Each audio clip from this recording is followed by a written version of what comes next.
My t-shirt, I'm repping the Guardians of the Galaxy because I actually think in some ways this is the MCU's greatest achievement, because you expect like Iron Man and Captain America and Thor to have some name recall. But for the MCU to take like these characters that I think only like the nerdiest of nerdy comic book readers would have known and be like, you know what? I'm gonna turn the talking raccoon and the tree into like billion-dollar box office figures and make everybody love them. Iconic.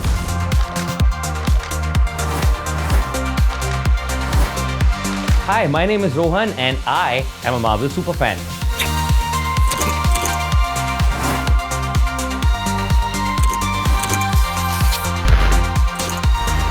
First introduction to Marvel was actually through the character of Spider-Man and the animated series. And for the longest time, that was it. But then in the 90s, I still remember we got the Bryan Singer X-Men film and I was like, oh my God, this is amazing. So I remember there was the X-Men movie, then there were Sam Raimi's Spider-Man movies. And then of course, in 2007 or 2008 was it, this little movie came out called Iron Man. I don't know if you guys have heard of it. Nice movie. Very good. We watched Iron Man and then we watched, Captain America and all of those. But I remember when the Avengers came out, I think some 8-9 of us made a plan and went to the movie theater to watch it. Right, it's 5:45 in the morning and we are on our way. We are in the end game now.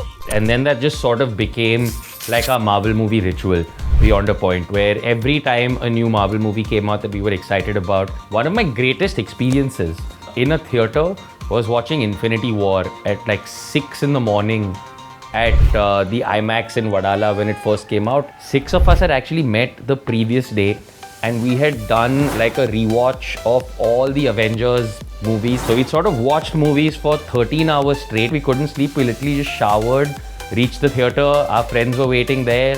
And then I remember just different people coming in dressed in costumes, carrying posters. It's like a cricket match atmosphere. In the run-up to Avengers Endgame, I got to host a really fun video chat with Robert Downey Jr. and a bunch of Marvel fans in the theater where he was on video conference and there were a bunch of people asking questions. I also remember once I had a chance to jump on a short, like 10-minute chat with Kevin Feige. I was sitting in this very room and I had a video chat with Kevin Feige, and this was just before Shang-Chi came out. This might be a bit of a cliche, but I think one of my favorite characters is obviously Robert Downey Jr. as Iron Man. I have a bunch of collectibles. Some of them are limited edition, some of them are like beautifully articulated Thanos figurines somewhere here. I have a Funko Pop Thanos, but my absolute single favorite toy that I own is this guy. And you know why I love him so much? It was 3 o'clock in the morning. I had just finished a very tiring work shoot, McDonald's that was open, and I went in there to eat. And I was like, yeah, I'll just have the Happy Meal. And they slid this guy across and I was like, free Hulk! And there's this like really sick limited edition Avengers poster that I have, which was released to commemorate the first film. I think only 100 of them were made. Inspiration can be found anywhere, and I genuinely have found tons of it in so many Marvel comics. There's an iconic line in the Civil War comics run also, where Spider-Man is asking Captain America like why he's fighting against the forces of like, the sort of superhero registration act, etc., whatever. And Captain America has this beautiful line that actually I think Sharon Carter said in the movies, where he basically looks at Spider-Man and he says, sometimes it doesn't matter if the whole world is standing against you and telling you that something wrong is something right.